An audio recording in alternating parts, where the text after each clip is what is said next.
Assalamualaikum warahmatullahi wabarakatuh. Salam bahagia. Saya Indrawati SPD, CGP Angkatan 11 Kota Bukit Tinggi. Pada kali ini saya akan menyampaikan aksi nyata modul 1.4 yaitu diseminasi budaya positif di SMA Negeri 3 Bukit Tinggi. Latar belakangnya itu dilakukan berdasarkan keinginan agar budaya positif tersebut menjadi bagian dari dunia berkualitas bagi murid sehingga mampu mengembangkan potensi diri murid itu sendiri. Tujuan aksi nyatanya itu diharapkan dapat menjadikan murid bertanggung jawab, meyakini nilai-nilai positif sesuai nilai-nilai kebajikan universal dan mampu menghadapi tantangan sesuai dengan potensi serta menjadi bagian dunia berkualitas dalam hidup mereka. Tolak ukur penerapan budaya positif yang dilakukan diharapkan dapat menjadikan murid bersikap sesuai dengan profil pelajar Pancasila. Penerapan budaya positif dilakukan pertama, membuat keyakinan kelas. Yang kedua, menyelesaikan permasalahan murid dengan segitiga restitusi. Yang ketiga, diseminasi budaya positif di sekolah kepada teman dan rekan sejawat. Keyakinan kelas. Pembentukan keyakinan sekolah dan kelas. Keyakinan kelas bersifat lebih abstrak daripada peraturan lebih rinci dan konkret. Keyakinan kelas berupa pernyataan-pernyataan universal. Pernyataan tersebut senantiasa dibuat dalam bentuk positif.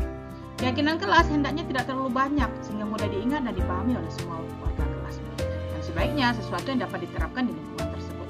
Semua warga kelas hendaknya ikut berkontribusi dalam pembentukan keyakinan kelas lewat kegiatan curah pendapat dan bersedia meninjau kembali keyakinan kelas dari waktu ke waktu.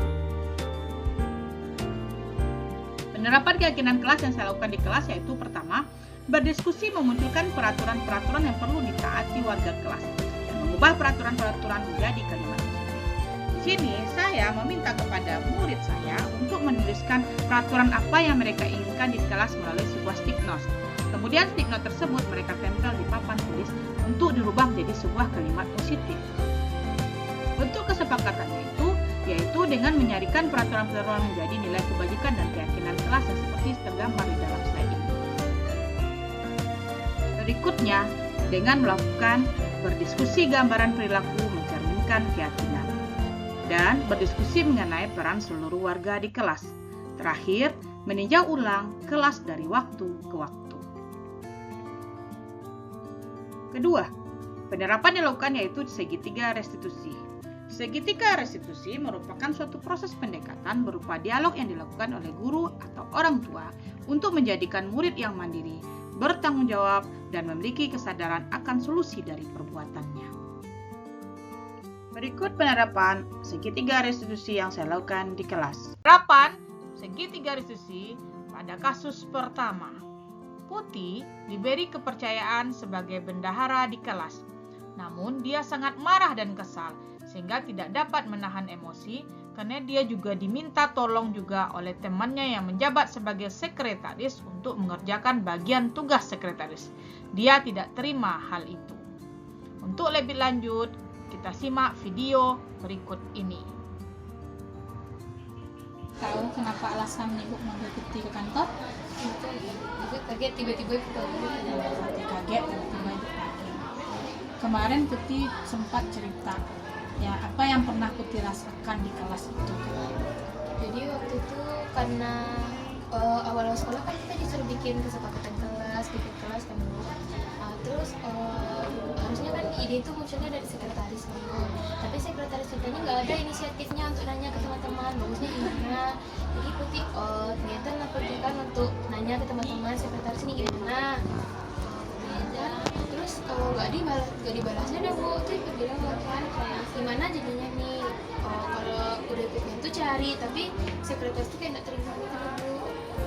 Kerjanya sama-sama lah, pelajaran itu misal ikut marah, kurang apa itu sama sekretarisnya. Kalau dia nyampe di posisi itu, Bu merasakan juga pasti kita udah disuruh tapi kita kesel kan nggak dijalankan apa yang dibilang oleh guru. Itu bagus, itu kedepannya itu cuman perlu dikontrol lagi. Nah sekarang kita kan punya keyakinan di kelas ini ya kan, udah kita buat sama-sama. Yakin Putih dengan keyakinan kelas kita itu. Nah kira-kira keyakinan mana yang dilanggar di situ? saling menghargai sesama teman, kerjasama itu karena Putri kayaknya mengambil pendapat sendiri gitu, nggak terbiasa kayak sendiri harus bagus. Pasti Putih udah tahu ya keyakinan mana yang kita langgar. Nah, bagaimana langkah ke depan Putih lagi untuk bisa keyakinan itu bisa tercapai bagi Putih lagi? Nurunin ego, Menurut ego. terus bisa meditasi sama teman, terus tidak pendapat sendiri. Kapan itu mulai rencananya Putih lakukan? Insya Allah bisa. Mudah-mudahan tidak diulang lagi kalau itu kita Putih bisa meyakini dan melaksanakan keyakinan yang kelas 5 yang dilakukan. Terima kasih sudah datang, silakan kembali ke kelas. Terima kasih banyak Ibu Diri. Berikut umpan balik dari murid penerapan segitiga restitusi. Assalamualaikum warahmatullahi wabarakatuh. Saya Putih Nabila Syirat dari kelas 10 E5. Saya mengucapkan terima kasih kepada Bu Iin karena telah mengajak saya berdiskusi tentang permasalahan yang saya alami di kelas. Nah, dengan diskusi ini, saya dapat mengungkapkan perasaan saya dan apa yang saya alami di kelas. Dengan ini, saya dapat mengubah diri saya dan tidak mengulangi lagi kesalahan yang saya perbuat. Terima kasih. Assalamualaikum warahmatullahi wabarakatuh. Pembiasaan budaya positif yang ada di sekolah yaitu dengan kultum yang dilakukan oleh murid sehingga menimbulkan karakter profil pelajar Pancasila, yaitu beriman dan bertakwa serta berakhlak mulia. Kemudian berikutnya yaitu melakukan pembiasaan bersalaman sebelum masuk ke lingkungan SMA Negeri 3 Bukit Tinggi. Yang ketiga, langkah dilakukan adalah diseminasi budaya positif. Diseminasi diawali dengan mengundang rekan sejawat menghadiri kegiatan-kegiatan yang dilakukan pada hari Jumat tanggal 16 Agustus 2024. Kegiatan ini diadakan di lokasi SMA Negeri 3 Bukit Tinggi dan didukung sekolah dengan menyediakan sarana prasarana di sekolah. Berikut video rekamannya. Bismillahirrahmanirrahim. Assalamualaikum warahmatullahi wabarakatuh. Syukur alhamdulillah pada pagi hari ini Jumat 16 Agustus 2024 kita dipertemukan dalam ruangan ini dalam rangka diseminasi budaya positif di SMA Negeri 3 Bukit Tinggi. Pada kesempatan kali ini yang akan tampil adalah calon guru penggerak angkatan 11 Kota Bukit Tinggi dari SMA 3 Bukit Tinggi, Ibu Indrawati. Selamat pagi Ibu. Kemudian yang berbahagia Bapak dan Ibu peserta diseminasi pada kegiatan kali ini. Saya selaku moderator atau pembawa acara nanti akan memandu kegiatan kita selama 1 jam lebih dalam rangka penyampaian semacam aksi nyata untuk diseminasi budaya positif di SMA Negeri 3 Bukit Tinggi. Dan untuk lebih lengkapnya kita serahkan mikrofon kepada Ibu Indrawati. Kepada Ibu Indrawati dipersilakan. Terima kasih kepada moderator Pak Oki. Alhamdulillahirrahmanirrahim. Wassalatu wassalamu ala asrafil anbiya'i wal mursalin wa ala alihi wa ashabihi rasulillahi ajma'in. Yang terhormat Bapak Ibu yang hadir pada hari ini, izinkan pada kesempatan ini saya akan menyampaikan aksi nyata modul 1 Gigi 4 diseminasi budaya positif yang ada di SMA Negeri 3 Bukit Tinggi. Sedikit pantun. Bunga melati mewangi, tumbuh subur di taman kota. Izinkan diri diseminasi. Salam pembuka untuk semua. Assalamualaikum warahmatullahi wabarakatuh. Karena kita di sini diseminasi, nanti saya juga akan berdiskusi dengan Bapak Ibu karena kita berada di SMA Negeri 3. Berikutnya. Tujuan kegiatan Bapak Ibu saya kumpulkan di sini adalah bagian dari tugas bagi saya calon guru penggerak menyampaikan penerapan budaya positif dan pemahamannya di lingkungan sekolah kita guna mengimbaskan kepada Bapak Ibu yang ada di sekolah ini. Jadi nanti kita akan terus berdiskusi. Nah, tujuan kita tadi adalah diseminasi budaya positif. Kira-kira dari Bapak Ibu tahu nggak apa yang dimaksud dengan budaya positif? Oke, Pak Zak, sebagai guru BK. Terima kasih Bu In. Sejauh ini yang saya ketahui tentang budaya positif sebuah kebiasaan atau rutinitas yang mengarahkan kepada yaitu disiplin dan tingkah laku yang lebih baik itu Bu. Jadi, terima kasih. Assalamualaikum warahmatullahi wabarakatuh. Terima kasih Pak Zat. Berkaitan dengan tingkah laku untuk hal yang positif, mungkin ada pendapat dari Bapak Ibu yang lain? Bu Aina mungkin? Di sini kami yang budaya positif itu adalah bagaimana membentuk karakter atau karakter siswa yang mana dia menyadari kesalahannya bukan karena paksaan, tapi memang dia menyadari sehingga kesalahan yang dilakukan atau perbuatan yang dilakukan dia lakukan ke arah yang baik. Terima kasih kepada Bapak Zat dan Bu Aina. Kita kembalikan, intinya adalah bagaimana membentuk hal-hal positif di sekolah. Ya. Nah, budaya positif itu sebenarnya mencakup upaya kolektif, upaya kita bersama untuk membangun lingkungan sekolah yang aman, inklusif. Inklusif itu berarti kita bersama-sama bekerjanya dan mendorong setiap individu, terutama murid, untuk mencapai potensi terbaik dari diri mereka. Jadi artinya budaya positif itu memang penerapan terhadap potensi yang ada dari anak-anak kita.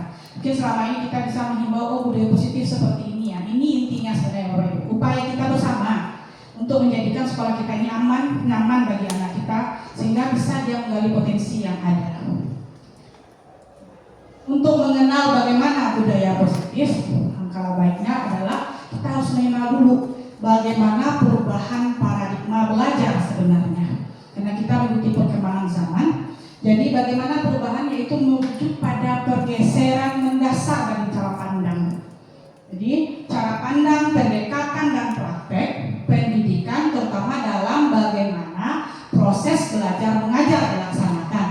Perubahan ini sebagai respon terhadap perkembangan ilmu pengetahuan dan teknologi. Jadi paradigma belajar ini karena ada perubahan ilmu teknologi, makanya muncul perubahan pendekatan dalam pelajaran. Nah, di mana perubahannya? Nah, sebelum masuk ke budaya positif, saya minta tolong dulu semua Bapak Ibu ini. Coba genggam tangannya sebelah kanan atau sebelah kiri. Oke. Nah, kira-kira menurut Bapak Ibu nih, mungkin minta tolong ke temannya sebelah Bapak Ibu membukanya. Nah, gimana? Mungkin bisa, oke. Nah, bagaimana cara membukanya? Nah, pertanyaan yang muncul, kira-kira bisa nggak Bapak buka itu? Bisa. Kenapa? Karena ada usaha untuk mempertahankan. Kira-kira ada lagi? Karena dalam hati saya tidak akan membuka. Karena dalam hati saya tidak mau membuka. Berarti, nah, dari kesimpulannya tidak ada yang bisa karena dalam hati saya nggak mau, gitu. Tidak mau membukanya. Artinya intinya di situ apa di sana? Berarti ada kontrol. Nah, selama ini kontrol yang kita pikir kita bisa mengontrol segala sesuatu. Ini paradigma perubahan sebenarnya Bapak Ibu. Karena kontrol itu tidak bisa dilakukan oleh orang lain. Kita sudah mencobanya. Untuk membuka tangan saja kita nggak bisa orang lain, kalau kita mengizinkannya baru bisa. Itu yang paradigmanya di sini. Nah, ada miskonsepsi tentang makna kontrol. Nah, ada 3. Yang pertama, ilusi guru mengontrol murid. Bagaimana kita berpikir bahwa kita mampu mengontrol murid. Padahal kenyataan selama ini adalah karena murid itu mengizinkan dia dikontrol. Karena murid itu mengizinkan dikontrol. Jadi artinya apa? Kita tidak dapat memaksa murid berbuat sesuatu jikalau murid memilih untuk tidak melakukannya. Kita bisa merasakannya Bapak Ibu dalam kehidupan sehari-hari kita. Nah, maka di situ ada teori kontrol nanti bahwa setiap tindakan itu pasti ada tujuan, baik itu baik ataupun itu buruk bagi anak itu sendiri. Maka prinsip pertama itu harus mengenal dulu bahwa pandangan kita itu kita nggak bisa memaksa anak. Oke. Yang kedua, ilusi bahwa semua penguatan efektif dan bermanfaat belum tentu Bapak Ibu. Kita selalu ngasih reward kepada anak-anak, penghargaan. Ternyata penghargaan yang berlebihan itu tidak baik untuk anak kita. Apa akhirnya? Karena kita selalu memberikan penghargaan, maka anak kita berharap apa yang diberi penghargaan kepada mereka. Akhirnya adalah pada waktu tertentu dia akan bergantung kepada kita sebagai gurunya. Kalau nggak dikasih, tidak akan kerja. Kalau nggak diberi reward, dia tidak akan bekerja. Artinya dia tidak muncul dari motivasi diri mereka sendiri. Dan yang terakhir, ini yang paling banyak mungkin dengan orang tua kita sebagai orang tua juga, ilusi bahwa orang dewasa memiliki hak untuk memaksa. Nah, memang dalam peraturan kita ini kan kalau tidak dipaksa, nah ini tidak bisa bekerja. Nah, memang dari awal bisa kita lakukan, tapi untuk jangka panjang pasti akan berefek. Apa yang terjadi? Bisa saja anak itu menjadi pendendam kepada kita. Jadi 3 pandangan inilah cara paradigma kita harus belajar merubah pandangannya agar tujuan budaya positif tadi bisa tercapai. Nah gini dia, apa paradigma teorinya? Yaitu paradigma atau pendekatan stimulus respon yang selalu kita pakai selama ini menjadi teori kontrol. Ini dari Stephen R. Covey. Apa katanya? Bila kita ingin membuat kemajuan perlahan, sedikit-sedikit, ubahlah sikap dan perilaku Anda. Namun bila kita ingin memperbaiki cara utama kita, maka kita perlu berubah kerangka acuan kita. Nah, ubahlah bagaimana Anda melihat dunia, bagaimana Anda berpikir tentang manusia, dan ubahlah paradigma Anda, pendekatan Anda, skema pemahaman, dan penjelasan aspek-aspek tertentu tentang realitas atau kenyataan. Jadi kita merubah bersedikit, kalau bersama berarti kerangka acuan kita yang pikirkan berbeda, karena lingkup kita adalah SMA 3. Ini dia stimulus respon perbedaannya dengan teori kontrol. Kita dulu berpikir bahwa realitas kebutuhan kita itu pasti sama karena dia masuk ke sekolah dan belajar, kan gitu. Sebenarnya teori kontrolnya kebutuhan kita itu pasti berbeda-beda. Anak kita punya kebutuhan yang berbeda-beda datang ke SMA 3. Kemudian yang kedua, semua orang melihat hal yang sama. Setiap orang memiliki gambaran berbeda. Karena kita selalu men-set kepala kita, kepala boleh sama hitam, pasti pemikirannya berbeda. Nah itu dia. Kemudian kita mencoba mengubah orang agar berpandangan sama dengan kita, itu nggak bisa. Perkembangan zaman kita berusaha memahami pandangan orang lain tentang dunia. Nah kan perkembangan teknologi aja anak kita sudah banyak pemikirannya lebih daripada kita.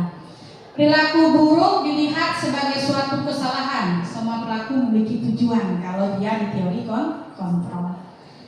Orang bisa mengontrol saya, itu stimulus respon. Tapi kalau sesuai dengan pemahaman di awal, hanya kita sendiri yang bisa mengontrol diri kita sendiri.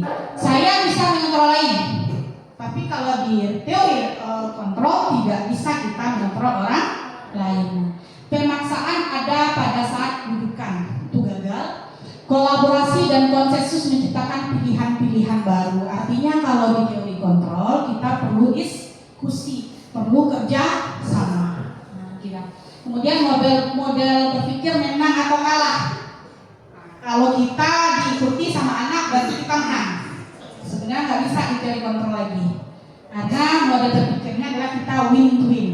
Anak nyaman, kita nyaman.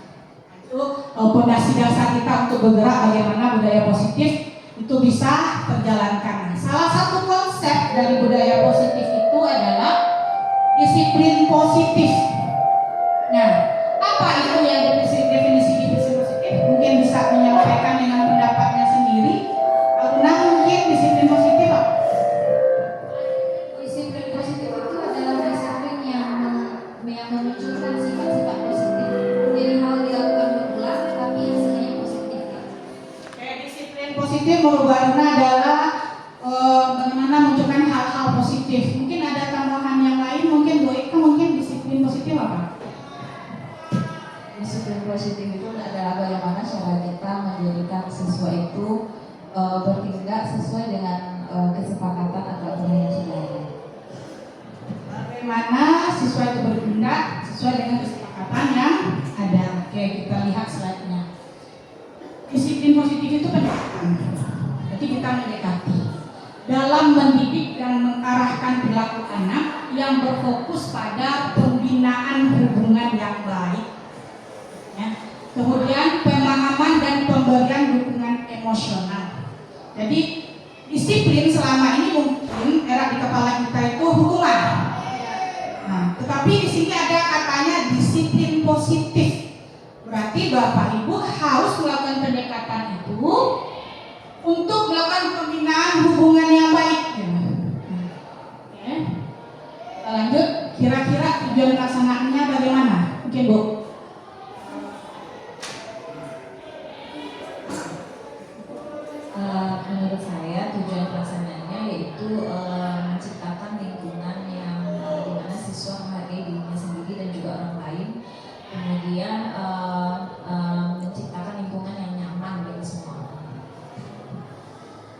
kasih kepada Bu Awi. Mungkin Bu ya bisa disiplin positif. Bu Ina. Terima kasih Bu Im. Jadi disiplin positif itu tujuannya adalah bersama dengan Ibu I itu menciptakan suasana nyaman, kemudian membentuk siswa kita menjadi lebih baik lagi ke depannya. Terima kasih. Terima kasih kepada Bapak Bu Awi, Bu Ina. Intinya sama ya, pasti ingin anak kita nyaman sesuai dengan budaya positif. Pada dasarnya kita spesifikasi lagi. Tujuannya adalah menjadikan murid bertanggung jawab. Untuk spesifikasinya, menghargai dirinya sendiri dan menumbuhkan nilai-nilai kebajikan. Kalau kebajikan kira-kira nilainya bagaimana Bapak Ibu? Nilai positif ya, nilai yang bagus dalam dirinya. Lebih ke arah disiplin diri yang memiliki motivasi intrinsik, berarti motivasi yang tumbuh dari dalam diri mereka. Nah, dan untuk mengontrol diri dalam bertindak sehingga disiplin tersebut bukan dari paksaan. Jadi disiplin positif yang kita harapkan itu adalah memang muncul dari dirinya sendiri, bukan karena kita paksa dengan sebuah hukuman atau sanksi. Dipahami Pak Bu? Kita lanjut. Nih, sesuai dengan Ki Hajar Dewantara Bapak Pendidikan kita. Apa kata beliau? Di mana ada kemerdekaan, disitulah harus ada disiplin yang kuat. Sungguh pun disiplin itu bersifat self-disiplin, yaitu kita sendiri yang mewajibkan kita yang sekeras-kerasnya. Tapi itu sama saja, sebab kalau kita tidak cakap melakukan self-disiplin, wajiblah penguasa lain mendisiplin diri kita. Dan peraturan demikian itulah harus ada dalam suasana yang merdeka. Nah, kita tidak mau melepaskan juga aturan yang ada di sekolah kita. Boleh kita mengikuti aturan sekolah kita, tapi catatannya tetap adalah harus ada suasana yang merdeka, suasana yang nyaman. Nah, sesuai dengan pendapat ini, maka tujuan pendidik adalah menciptakan murid yang memiliki disiplin diri sehingga mengacu pada nilai-nilai kebijakan universal. Dan motivasi intrinsiklah yang diinginkan, bukan ekstrinsik berupa paksaan. Namun memang dari awal kita pasti melakukan motivasi ekstrinsik Bapak Ibu. Tapi kembali tujuan kita bagaimana anak kita itu menyadari akan kesalahan yang dia lakukan. Ya. Karena dia berhubungan dengan motivasi, ada motivasi intrinsik, ada motivasi ekstrinsik, ada 3 menurut dosen sebuah bukunya. 1. Biasanya motivasi itu karena bagi anak kita itu untuk menghindari ketidaknyamanan, maka dia ikuti aturan. Artinya mau hukuman dia, yang penting dia aman. Nah itu dia. Yang kedua, biasanya motivasi itu untuk mendapatkan imbalan atau penghargaan. Ya benar Bapak? Kebanyakan yang kita seperti itu sekarang. Ya. Berarti 2 itu motivasinya masih motivasi berdasarkan dari luar. Nah kelemahan dari luar itu nanti kalau tidak ada guru, tidak ada penghargaan, tidak ada, dia akan melakukan kesalahan yang sama lagi. Yang ketiga, ini dia, untuk menjadikan orang yang mereka inginkan dan menghargai diri sendiri dengan nilai-nilai yang mereka percaya. Mungkin Bapak Ibu sudah melihat paradigma sekarang Korea, suka panutannya Korea. Nah bagaimana kita menggeser paradigma itu bahwa kita lah yang jadinya idola bagi anak kita. Kalau kita menjadi idola berarti kita adalah tauladan bagi anak. Marilah contoh yang baik. Jadi ini dia, disiplin positif itu bisa terjalankan jika motivasi itu muncul dari dalam. Nah salah satu yang bisa kita lakukan motivasi itu adalah untuk menjadi orang yang mereka inginkan. Bisa jadi Bapak Ibu jadi idola bagi anak kita. Artinya Ki Hajar Dewantara itu menuntun kita untuk menjadi tauladan bagi anak murid. Ya. Motivasi perilaku ini tadi teringat tadi ada bahasanya, ada hukuman, ada ketidaknyamanan. Ada 3 konsep, hukuman, konsekuensi, dan restitusi. Pernah mendengar Bapak Ibu? Kira-kira apa perbedaan ketiganya? Nah, mungkin Ibu Tian.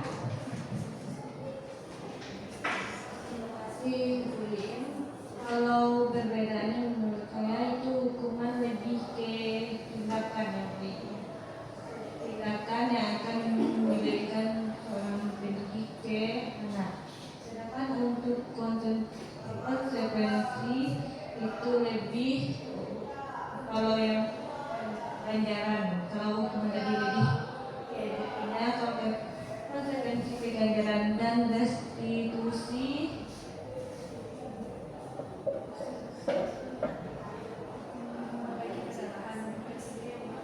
kalau restitusi itu lebih kayak kesadaran murid itu sendiri, perbaiki kesalahan-kesalahan mereka lakukan. Terima kasih tepuk tangan buat muslim. Ya. Oke, kita samakan persepsi kita Bapak Ibu. Nah, ini dia. Hukuman itu biasanya tindakan yang diberikan sehingga orang itu atau anak itu menjadi stuck. Biasanya hukuman itu fisik. Ya, push up ananda, ya kan? Lari keliling lapangan. Tetapi ada penekanan Bapak Ibu. Jangan semuanya dibilang hukuman gitu. Nah, hukuman fisik ini biasanya hukuman ini tidak berkaitan langsung dengan tindakan yang dia lakukan. Contoh, dia terlambat. Apa hubungan terlambat dengan balik di lapangan? Nah, itu dia.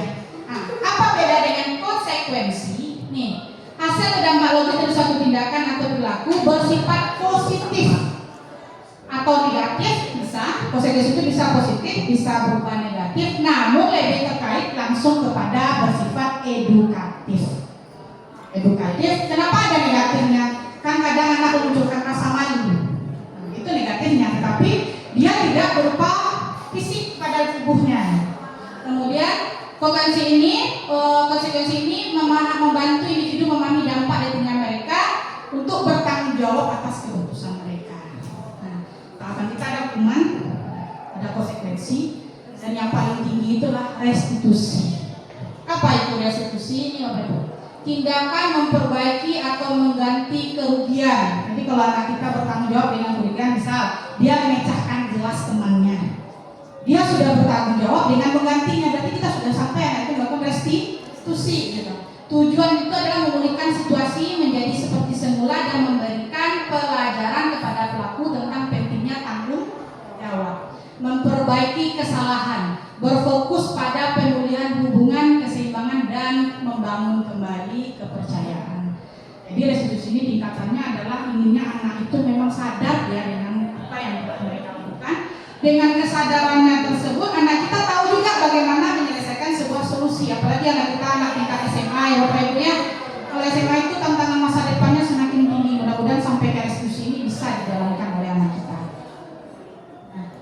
Restitusi itu adalah sebuah pendekatan untuk menciptakan disiplin positif. Kita kembali ke disiplin positif tadi. Disiplin positif itu kan menginginkan anak itu benar-benar bertindak sesuai dengan keinginannya, tetapi bertanggung jawab atas apa yang telah dia lakukan. Nah, guru mengajak murid merefleksi memperbaiki kesalahan sehingga menjadi pribadi yang lebih baik dan menghargai dirinya. Semua prinsip dari kontrol mengenal solusi menang. Jadi untuk menerapkan restitusi ini memang menggunakan teori kontrol. Nah, sesuai dengan pendapat ciri-ciri restitusi ini, bukan menebus kesalahan, namun belajar dari kesalahan. Itu dia.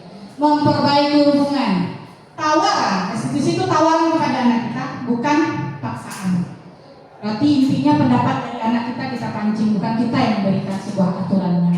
Menuntut untuk melihat ke dalam diri. Menuntutnya apa? Kita lihat nanti ada unsur kebutuhan yang ada dalam dirinya. Kita bahas nanti. Kemudian mencari kebutuhan dasar. Restitusi diri itu adalah cara yang paling baik. Murid yang melakukan restitusi diri maka akan bisa membuat dirinya jadi lebih baik. Menurut Dr. William Glasser menyatakan, orang yang bahagia akan mengevaluasi diri sendiri.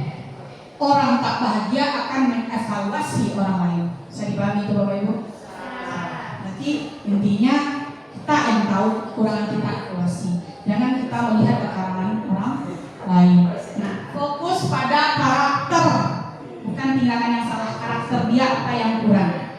Kemudian restitusi itu menguatkan dan fokus pada solusi, mengembalikan murid yang berbuat salah pada kelompoknya. Yang terjadi kan selama ini dihakimi dia, tapi bagaimana memunculkan kepercayaannya dia sehingga bisa terjun ke temannya kembali.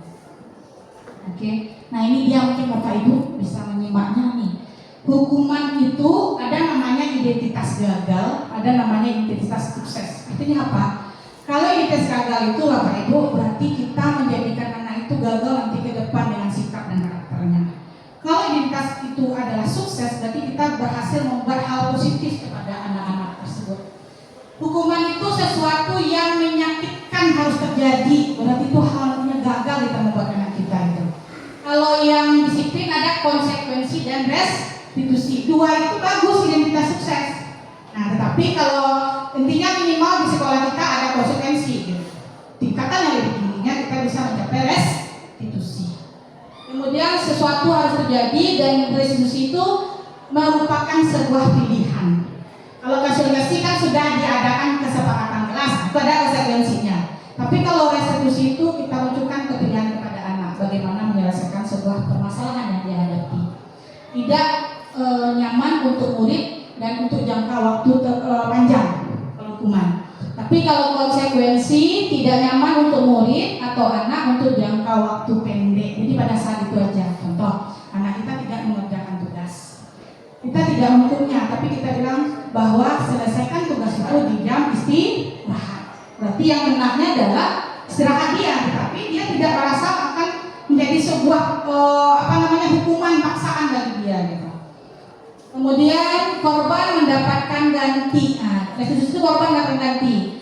Menguatkan untuk murid dalam jangka waktu yang panjang. Jadi restitusi ini Bapak Ibu secara keseluruhan itu adalah untuk efeknya jangka panjang bagi anak kita. Nah, kata-katanya yang negatif. Kalau dia hukuman, awas kalau dilakukan lagi ya, nanti awas kamu. Tapi kata-katanya lupa ancaman. Kalau dia netral, kalau konsekuensi kita netral, bahasa kita datang. Lakukan apa yang saya katakan. Mungkin Bapak Ibu ada yang bicara seperti itu, berarti kita melakukan konsekuensi. Kalau positif, apakah diskusi itu hal positif? Apakah hal ini yang sesungguhnya ingin kamu lakukan? Nanti kita menggali lebih dalam dari anak murid kita itu sendiri. Ya. Kemudian ada juga murid atau anak belajar menyembunyikan kesalahannya itu identitas gagal atau hukuman. Pasti dia ketakutan, dia bilang ini kejadian nih Bapak Ibu. Kita tanya anaknya, dia takut, dia lempar nama temannya karena kita tidak kenal namanya. Jadi kita sudah memikirkan di anak kita itu dia akan mendapat sebuah hukuman, gitu. Kemudian konsekuensi disiplin itu murid dan anak belajar taat peraturan. Kalau dia restitusi, dia belajar memecahkan masalah. Ada perbedaannya jelas Bapak Ibu? Hukuman. Oke, kita lanjut. Nah, untuk melakukan restitusi yang tadi kesadaran dari anak murid, maka kita harus mengenal 5 kebutuhan dasar. Apa aja? Penguasaan, kasih sayang dan rasa diterima, ada kebebasan, ada kesenangan dan bertahan hidup. Nomor 1 bertahan hidup dulu. Bagaimana dia hidup? Kita manusia, anak juga manusia, maka 5 kebutuhan ini pasti kita mau butuhkan di dunia ini. Nah, mungkin Bapak Ibu bisa menyimak videonya sedikit tentang 5 kebutuhan dasar.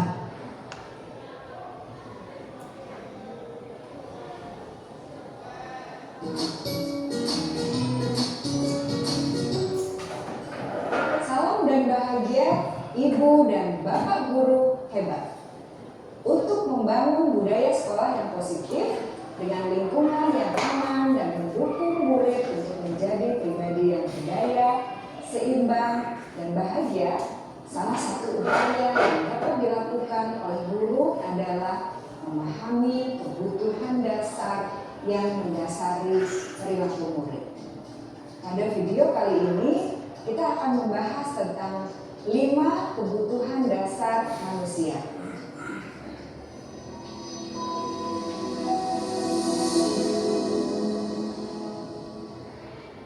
Ki Hajar Dewantara dalam salah satu kutipannya menyatakan, kita ambil contoh perbandingannya dengan hidup di pemilihan seorang petani, dalam hakikatnya sama kewajibannya dengan seorang pendidik yang menanam padi misalnya.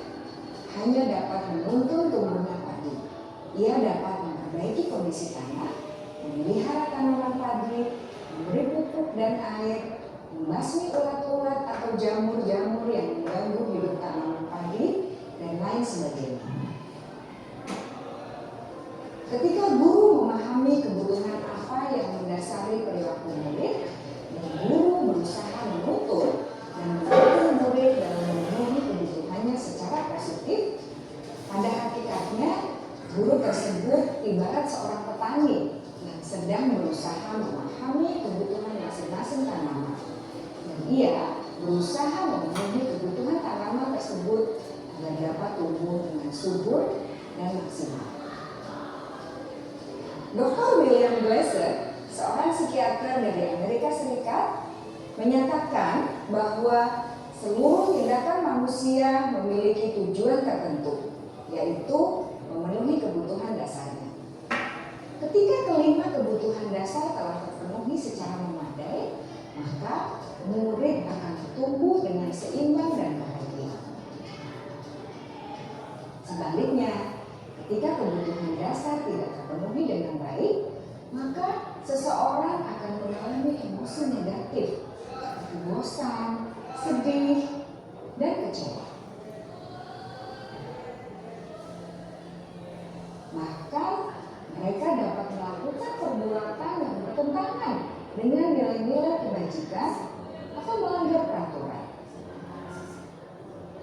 Dengan kata lain, perilaku buruk seseorang biasanya adalah respons dari kebutuhan yang tidak terpenuhi.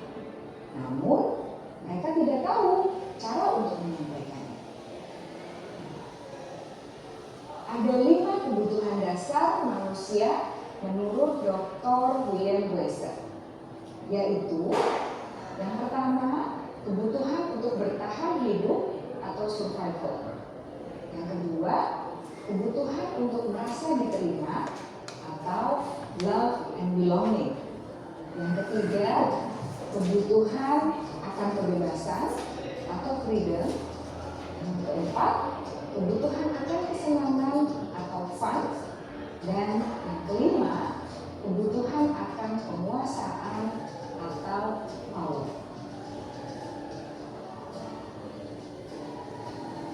Kebutuhan dasar yang pertama adalah kebutuhan yang bersifat fisiologis untuk bertahan hidup atau survival.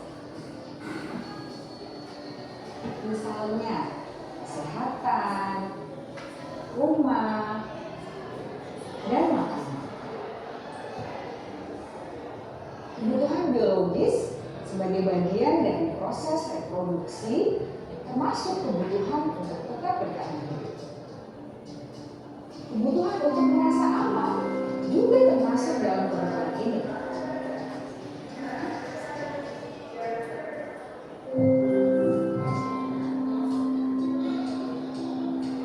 Agar murid dapat belajar dengan baik, kebutuhan mereka akan merasa aman, pangan, sandang, dan papan harus terpenuhi. Bagaimana mungkin mereka dapat belajar dengan baik bila mereka datang ke sekolah dengan perut yang lapar atau bila rumah mereka kebanjiran?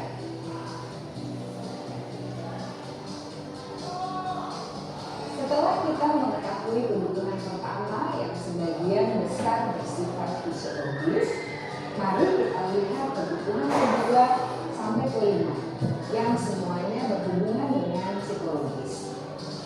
Mari kita lihat kebutuhan yang kedua, yaitu kebutuhan akan perasaan diterima oleh kelompok atau komunitasnya, atau kebutuhan love and belonging.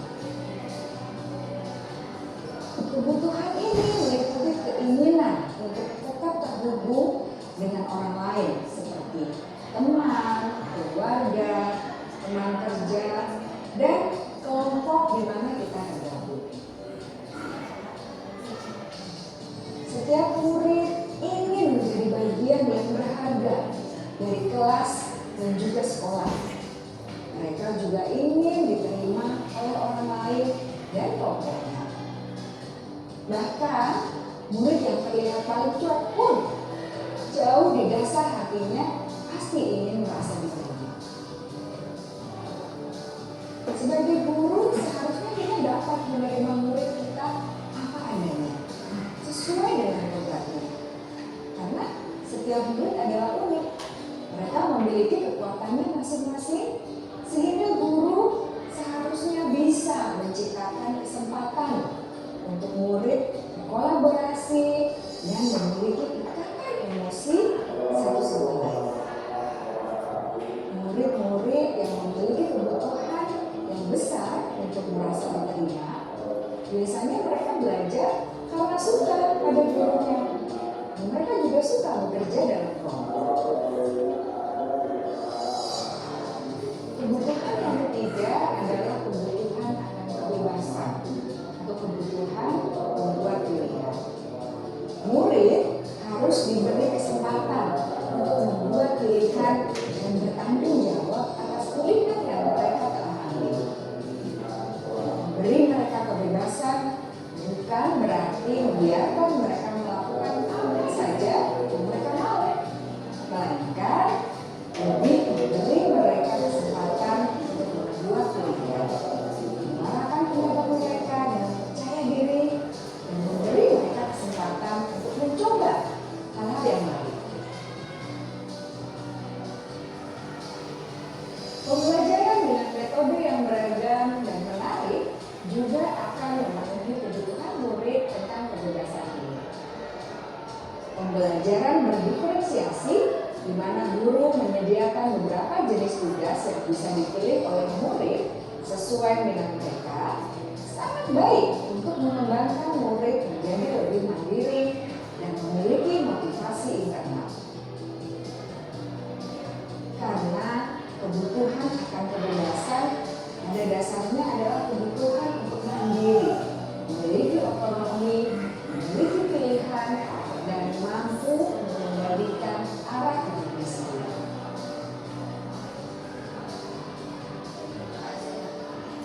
Kebutuhan yang keempat adalah kebutuhan akan kesenangan. Bayangkan Bapak Ibu, hidup tanpa rasa senang, betapa menyedihkannya. Belajar menghubungkan kebutuhan akan kesenangan dengan belajar. Jangan sepelekan kebutuhan murid untuk merasa senang di kelas. Sebagai guru, jangan ragu-ragu untuk dengan sengaja memasukkan kegiatan yang menyenangkan dalam kelas.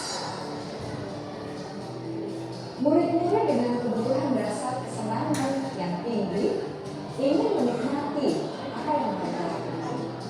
Mereka juga konsentrasi tinggi saat mengerjakan hal-hal yang disenangi.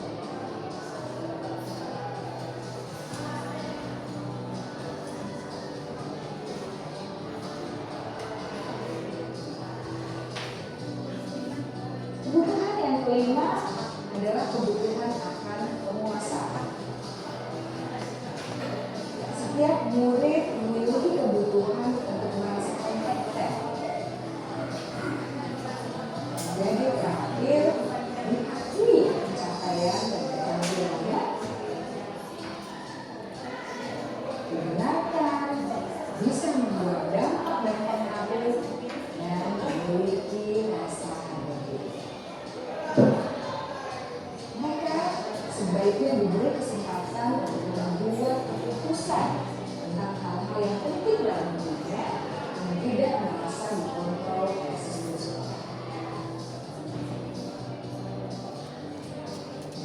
Pada murid yang telah menginjak usia remaja, seringkali mereka merasa tidak memegang kendali atas kehidupannya sendiri, karena guru kerap-kali berpengaruh dalam mengambil keputusan.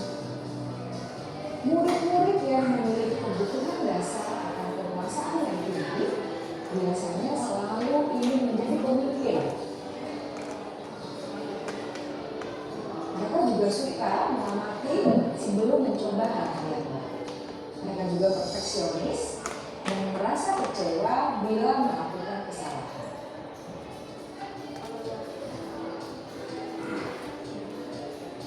Ibu dan Bapak guru sangatlah penting bagi kita untuk mengetahui kebutuhan dasar murid-murid, agar kita memahami alasan dibalik sikap dan tingkah laku mereka. Bila murid berperilaku buruk atau melanggar aturan sehingga tindakannya tidak sesuai dengan nilai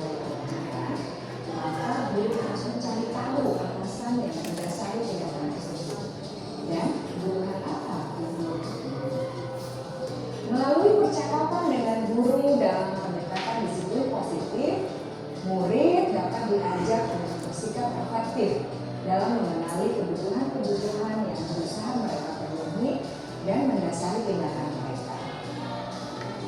Jika guru mengabaikan perilaku murid, maka perilaku tersebut akan berpengaruh pada suasana kelas yang kurang kondusif dan akan berpengaruh pada tujuan dari pendidikan itu sendiri. Ibu, bapak guru hebat, mari kita menjadi guru yang lebih baik dengan memahami kebutuhan dasar murid-murid kita dan senantiasa membimbing mereka untuk menjadi pribadi yang berdaya, seimbang, dan bahagia. Salam dan bahagia, Ibu dan Bapak guru hebat.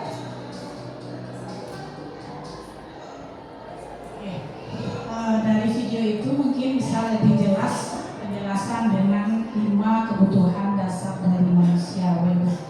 Mungkin bisa dipahami ya Bapak Ibu, yang artinya kita sebagai manusia, murid sebagai manusia harus memenuhi 5 kebutuhan tersebut. Nah, apa tujuannya? Itu adalah untuk agar murid atau kita sendiri mendapatkan dunia berkualitas. Kira-kira menurut pemikiran Bapak Ibu, mungkin Pak Zat, dunia berkualitas itu bagaimana? Terima kasih Bu Rin. Bagi saya dunia berkualitas itu seperti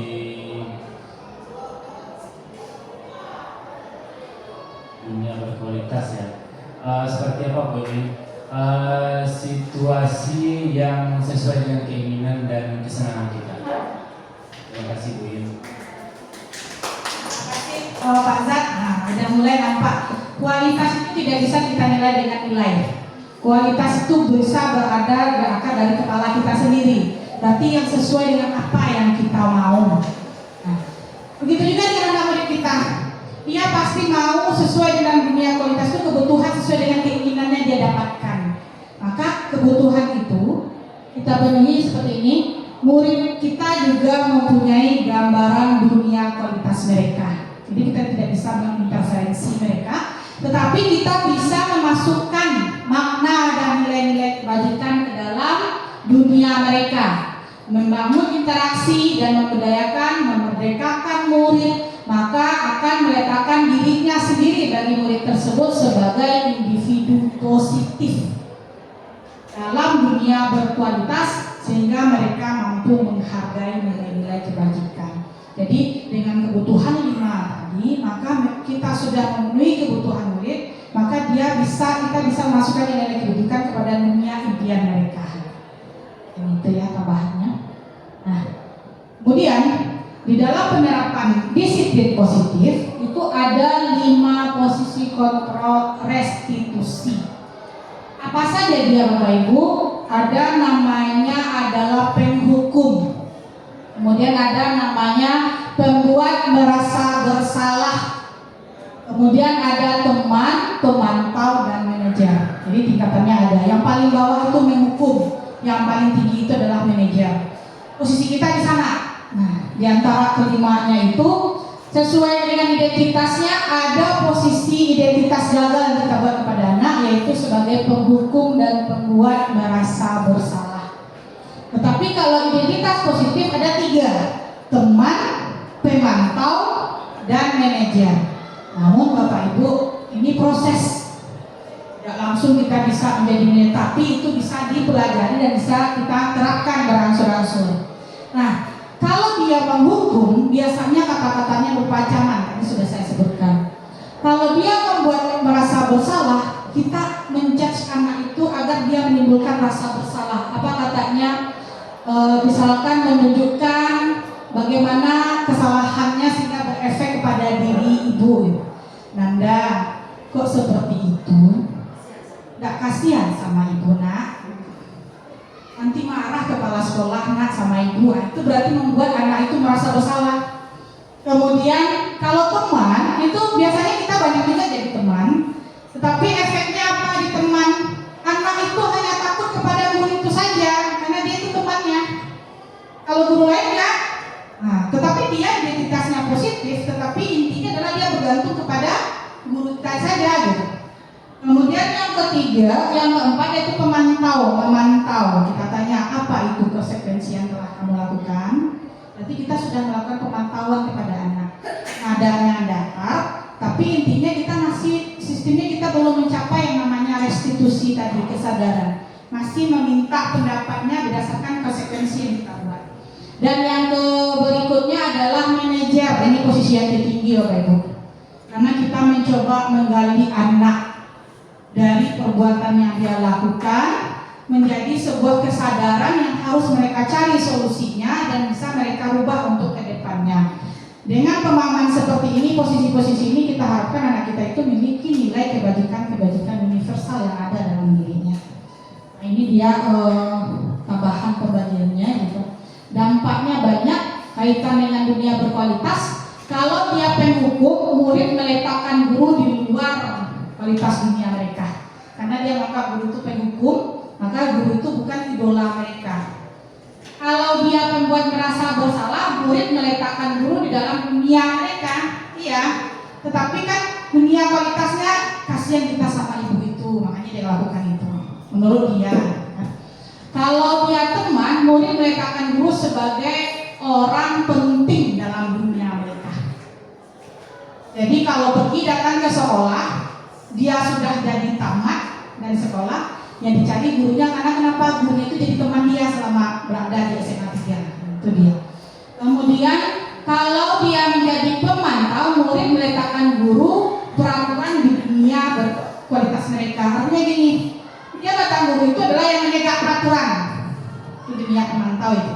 Tapi yang paling tinggi adalah manajer. Murid meletakkan dirinya sebagai individu positif dalam diri mereka, bukan kita di dalamnya, tapi memang dirinya untuk menjadikan dunia itu berkualitas. Okay.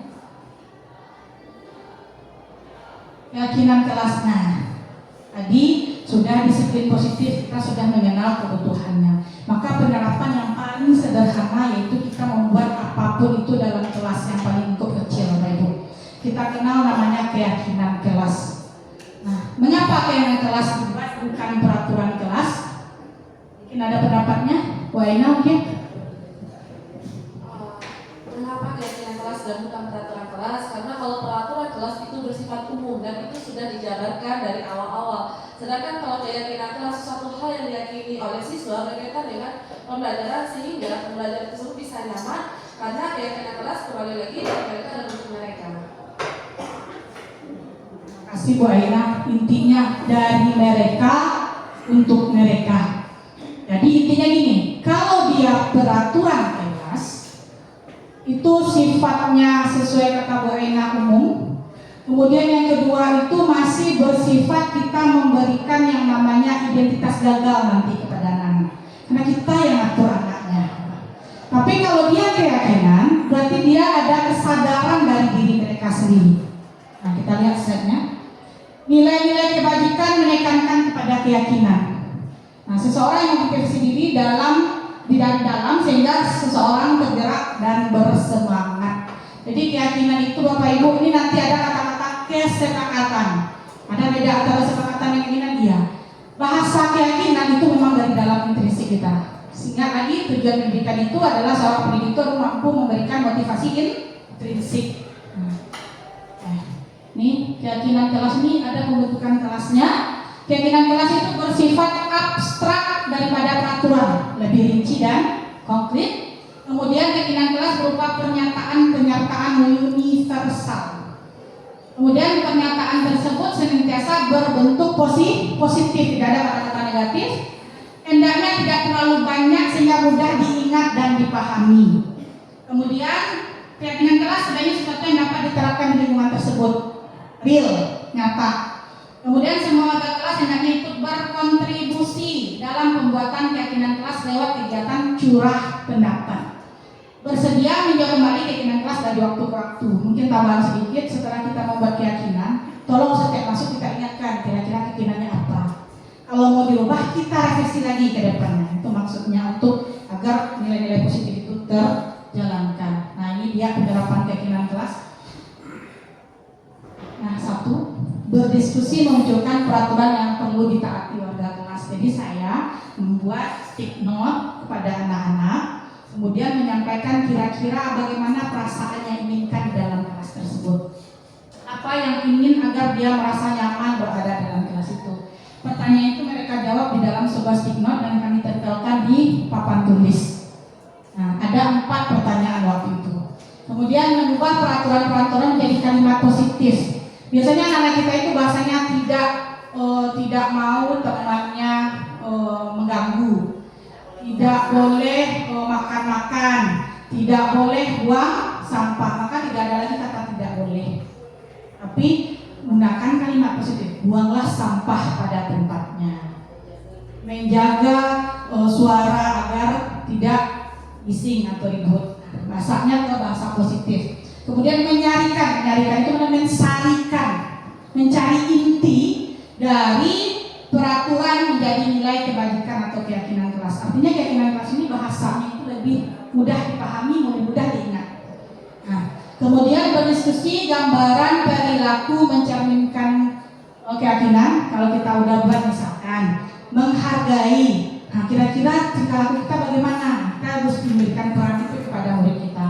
Berdiskusi mengenai peran seluruh warga kelas dan meninjau ulang kelas dari waktu ke waktu. Tetap intinya keyakinan kelas itu harus kita refleksi setiap waktu.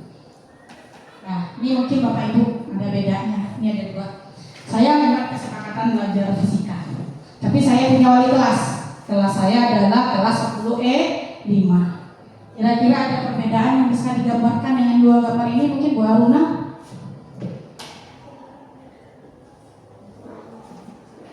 Baik, terima kasih Ibu. Kesepakatan belajar fisika itu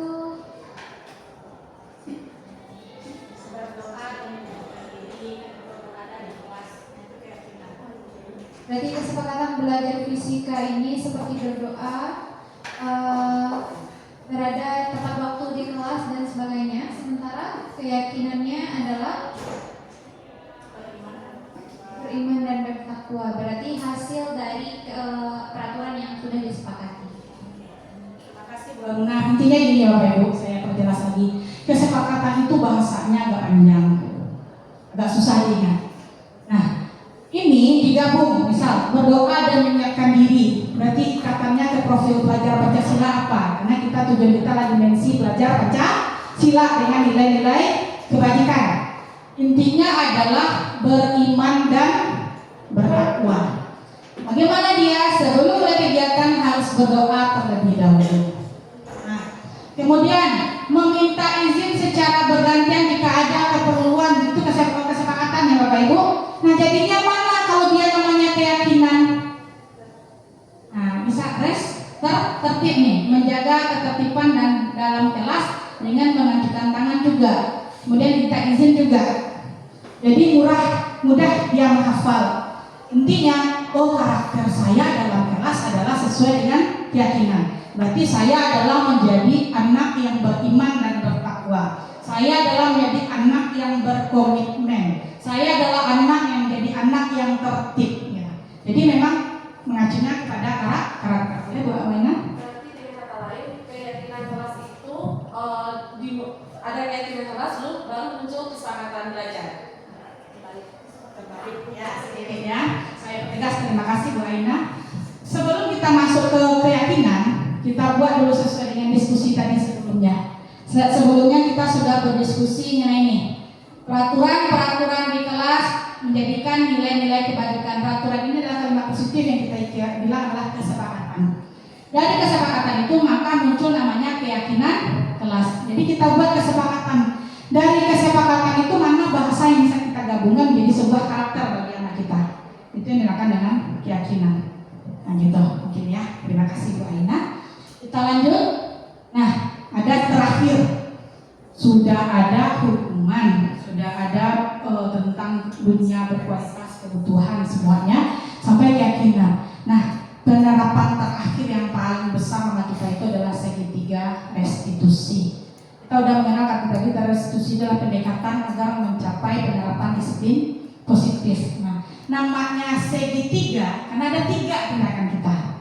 Oke, merupakan suatu proses pendekatan berupa dialog yang dilakukan oleh guru atau orang tua untuk menjadikan murid yang mandiri, bertanggung jawab dan memiliki kesadaran akan solusi dari perbuatannya. Jadi intinya kalau restitusi restitusi pendekatannya segitiga restitusi itulah dialog dengan 3 langkahnya. Yang pertama, menstabilkan identitas. Maksudnya apa stabil identitas? Berarti kita buat dia nyaman dulu dengan kita berbicara. Yang kedua adalah memvalidasi tindakan yang salah. Arti kata seperti ini, bukan membenarkan salah dia, tapi katanya seperti ini, kamu pasti melakukan sebuah kesalahan itu ada tujuannya. Itu validasinya. Tapi itu perlu dikontrol lagi. Itu valid. Kalau yang menstabilkan tidak seperti bahasanya, gitu kan?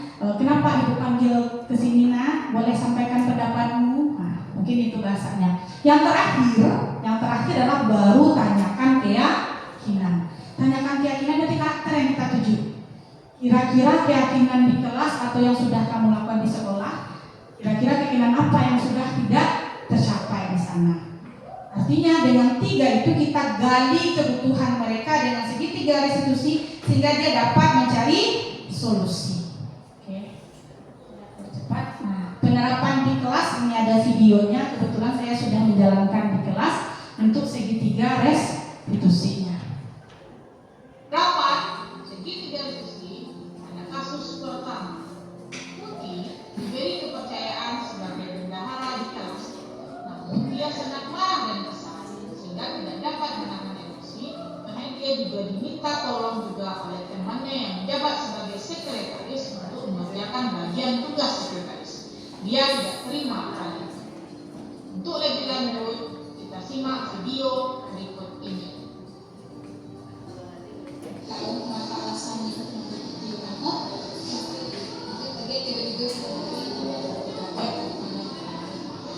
kemarin Putih sempat cerita ya apa yang pernah Putih rasakan di kelas itu. Jadi waktu itu karena awal sekolah aku sudah bikin kelas terus ide itu munculnya dari sekretaris. Ada sih bertanya nggak ada inisiatifnya nanya kemana-mana maksudnya gimana ikuti ternyata mereka untuk nanya teman-teman sekretaris gimana. Terus kalau nggak tinggal dari maksudnya mau tuh gimana nanya itu cari tapi sekretaris itu tidak sama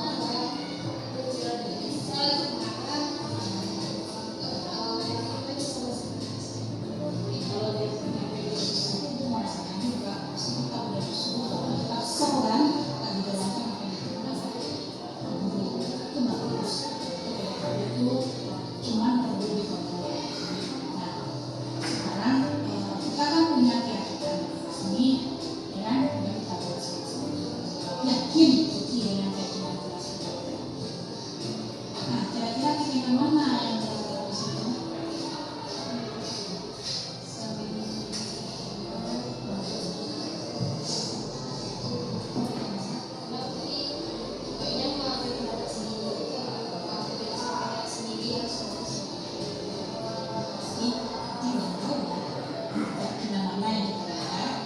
Nah, bagaimana langkah ke depan Putih tadi untuk bisa keyakinan itu bisa tercapai ya Putih?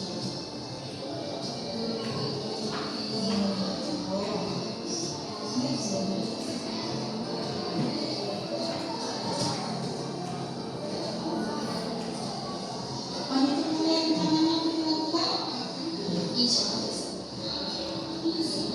Mudah-mudahan tidak diulang lagi waktu itu Putih bisa meyakini dan melaksanakan keyakinan-keyakinan itu semuanya.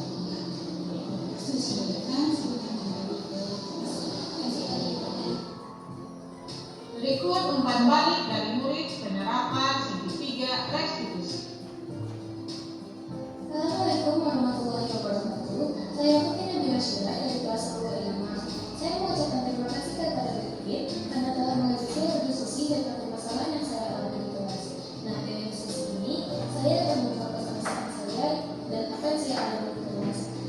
Dengan ini saya akan menguat diri saya dan tidak mengulangi lagi kesalahan yang saya lakukan. Terima kasih.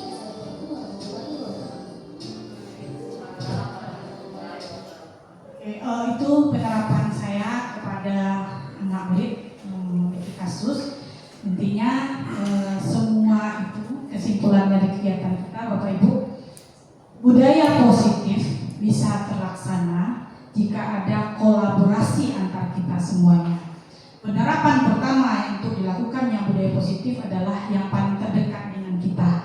Kalau kita berada di kelas, maka budaya kita adalah bagaimana menekankan keyakinan di kelas agar nanti memberikan pengaruh-pengaruh secara menyebar di tingkat sekolah. Artinya bagaimana sebuah keyakinan kelas itu bisa menjadi sebuah keyakinan sekolah yang menjadi ciri khas bagi sekolah kita, karakter bagi sekolah kita. Dan alhamdulillah sebenarnya sudah ada ciri khas kita satu Bapak Ibu, yaitu budaya bersalaman masuk gerbang. Nah, itu adalah kekuatan yang perlu kita tingkatkan, dan kedepannya kenapa dimasukkan tadi bagaimana Bapak Ibu masuk ke ruangan ini agar bisa menerapkan. Nah, ini contoh penerapan, salah satu contoh penerapan tentang budaya positif, baik itu disiplin positif, keyakinan kelas, dan segitiga restitusi agar bisa dilaksanakan secara bersama-sama. Jadi harapannya besok apa yang kami lakukan, CGP, saya salah satunya, bisa memberikan pengaruh terbaik buat kita. Jadi intinya polemik yang terjadi tentang disiplin di sekolah kita bisa menjadi lebih jelas lagi. Kita menjadi guru-guru yang sesuai dengan tuntunan zaman, yaitu Tun Uri Handayani sebagai tauladan bagi anak-anak kita, mendorong dia untuk bersikap terus menjadi yang terbaik. Kira-kira ada masukan mungkin tambahan Bapak Ibu? Udah bisa dipahami diseminasi kita? Paham? Oke. Terima kasih atas waktunya. Sedikit pantun lagi Bapak Ibu sebagai penutup sebelum saya serahkan kepada moderator. Bapak Ibu, berlayar perahu di atas samudra, menjaring ikan di waktu senja. Penyampaian ini semoga berharga. Rasa terima kasih atas kehadirannya. Bahagia di akhir kata saya ucapkan terima kasih banyak. Assalamualaikum warahmatullahi wabarakatuh. Saya kembalikan kepada moderator. Terima kasih banyak Ibu Indrawati yang sudah memberikan pencerahan kepada kita semua. Semoga dengan kegiatan ini kita bisa menambah ilmu untuk pembelajaran kita di kelas maupun di luar kelas untuk seterusnya. Baik, sebagai moderator saya akhiri kegiatan kita pada hari ini. Terima kasih kepada Bapak Ibu semua yang sudah menghadiri kegiatan diseminasi kali ini. Dan boleh saya tutup yang pantun ini? Orang kasih teman lu namanya. Terima kasih kepada pembicara kita. Tepuk tangan untuk saya tutup dengan assalamualaikum warahmatullahi wabarakatuh.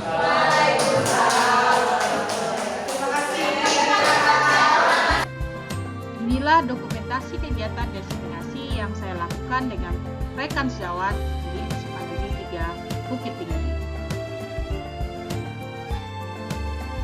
Terima kasih atas perhatiannya. Demikianlah presentasi saya. Saya akhiri.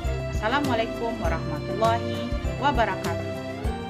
Tergerak, bergerak, menggerak.